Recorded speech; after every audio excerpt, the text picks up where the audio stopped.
എൻ്റെ യാത്ര അഹമ്മദാബാദിൽ നിന്നും നേരെ മധ്യപ്രദേശിലേക്ക്. പള്ളിക്കൂട കാലഘട്ടങ്ങളിൽ കേട്ടുകേൾവിയിലുണ്ടായിരുന്ന, ഞാൻ കാണാൻ കൊതിച്ചിരുന്ന, എന്നെ മാടി മാടി വിളിച്ചുകൊണ്ടിരുന്ന AD 950 1050 കാലഘട്ടങ്ങളിൽ ചന്ദേല രാജവംശം നിർമ്മിച്ച മധ്യപ്രദേശിലെ ഖജുറാഹോ ക്ഷേത്രങ്ങളിലേക്ക്.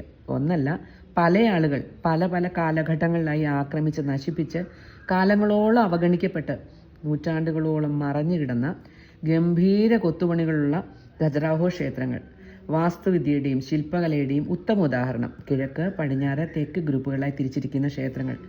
ഖജുറാഹോയിലേക്ക് ഞാൻ പോകുന്നു എന്നറിഞ്ഞ എൻ്റെ സുഹൃത്തിൻ്റെ ഉപദേശം: യാതൊരു തരത്തിലും മിസ് ചെയ്യരുത് ചൗസാത്ത് യോഗിനി ടെമ്പിൾ. ആദ്യം തന്നെ തിരയാതെ അലയാതെ അന്വേഷിക്കാതെ നേരെ ചെന്നെത്തിയത് ഇവിടേക്ക് തന്നെ. താന്ത്രിക് സമ്പ്രദായവുമായി ബന്ധപ്പെട്ട 64 യോഗിനികൾ, ശക്തികളുടെ അവതാരങ്ങൾ. വെസ്റ്റേൺ ഗ്രൂപ്പ് ഓഫ് ടെമ്പിളിന് സമീപം സ്ഥിതി ചെയ്യുന്ന മുഴുവനായി നശിപ്പിക്കപ്പെട്ട ഖജുറാഹോയിലെ ഏറ്റവും പഴയ ക്ഷേത്രം.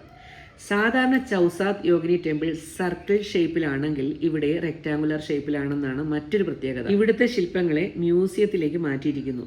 ഇന്നിവിടെ കുറെ കല്ലും മണ്ണും മാത്രമാണെങ്കിലും ഇവിടെ നിൽക്കുമ്പോൾ ഒരു പ്രത്യേക ശാന്തതയും ഇവിടേക്ക് ആകർഷിക്കുന്ന ഒരു പ്രത്യേക ശക്തിയും ഇന്നും ഇവിടെ ഉണ്ടെന്നുള്ളതാണ് എൻ്റെ അനുഭവം. എൻ്റെ സുഹൃത്ത് എന്നോട് പറഞ്ഞതുപോലെ ഞാൻ നിങ്ങളോട് പറയുന്നു, നിങ്ങൾ ഖജുറാഹോ സന്ദർശിക്കുന്നുണ്ടെങ്കിൽ യാതൊരു തരത്തിലും മിസ് ചെയ്യരുത് ചൗസാത്ത് യോഗിനി ടെമ്പിൾ.